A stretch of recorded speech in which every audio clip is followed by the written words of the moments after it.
ஓம்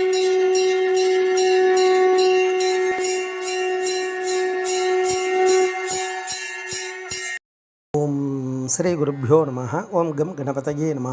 நம்ம ஸ்ரீநிகேதன் வலைதளம் வாயிலாக முருகப்பெருமானுடைய சேசநாமத்திலிருந்து தினம் ஒரு நாமாவளியை சிந்திச்சிட்ருக்கோம். இன்றைய தினம் 807வது நாமாவளியாக ஓம் விஷாகாய நமஹ. முருகப்பெருமான இந்த நாமாவளி பல உருவம் கொண்டவருக்கு நமஸ்காரம் அப்படின்னு வர்ணிக்கிறது.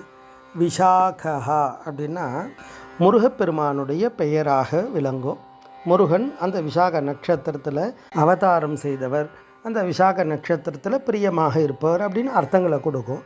ஆனால் இந்த இடத்துல நம்ம அந்த பதம் பிரித்து பார்க்கும் பொழுது ஷாகா அப்படின்னா ஒரு மரத்தினுடைய கிளை, அதாவது கைபாகம், வேதத்தினுடைய கிளை, இந்த அர்த்தங்களெல்லாம் கொடுக்கும்.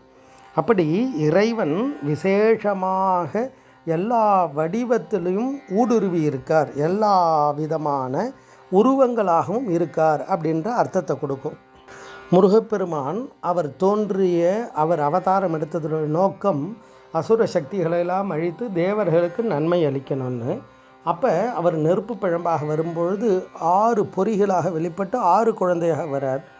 அப்போ அம்பாள் சேர்த்து அணைக்கும் பொருள் சேந்தனாக மாறுறார். அப்போ அவர் நினைத்தால் பல வடிவம் எடுக்கக்கூடியவராக இருக்கார். பல வடிவம் எடுத்து பல காரியத்தை ஒரே சமயத்தில் செய்யக்கூடிய தன்மையோடு இருக்கார். ஏன்னா அவருடைய அவதார நோக்கமே அதுக்காக தானே. முருகனுடைய பால லீலைகளில் ஒரு நாள் என்ன பண்ணுறா, சுவாமி அம்பாள், அக்னி, கிருத்திகை இவா எல்லாமே சேர்ந்து முருகனை பார்க்குற அவருடைய அந்த திருவிளையாடல்கள், அவருடைய செயல்களை எல்லாம் பார்த்து ஆனந்தமாக சந்தோஷமாக பார்த்துட்டே இருக்கா. இப்போ இந்த சமயத்தில் யார் கூப்பிட்டா முருகன் வருவார் அப்படின்ற அந்த 4 பேரும் என்ன பண்ணுறா, உடனே முருகா அப்படின்னு கூப்பிட்டா உடனே முருகன் என்ன பண்ணுறாரு, 4 பேருக்கும் 4 உருவம் எடுத்து ஸ்கந்தன், ஷாகன், விஷாகன், நைஜமேஷன் அப்படின்ற அந்த தனித்தனி உருவம் எடுத்து 4 பேர்கிட்டையும் போயிட்டாராம் அடுத்த வினாடி.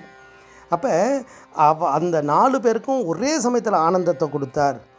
இப்போ இவா நினைத்தது என்னென்னா, யார்கிட்ட வரா அந்த குழந்தை, முருகன் யார்கிட்ட வருவான் பார்ப்போம் அப்படின்னு இவா விளையாட்டாக கூப்பிட, அந்த அடுத்த வினாடி 4 பேருக்கும் 4 உருவம் எடுத்து வந்து 4 பேரையும் வந்து அடைந்தாராம்.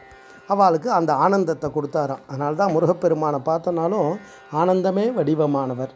அவர் தான் எல்லா ஆனந்தத்துக்கும் அதிகாரியாக இருக்கார். சுவாமி அம்பாளுக்கு நடுவில் அவர் தான் இருப்பார், சோமாஸ்கந்த மூர்த்தியாக இருப்பார். அப்போ முருகப்பெருமான் பல வடிவம் எடுக்கிறார்.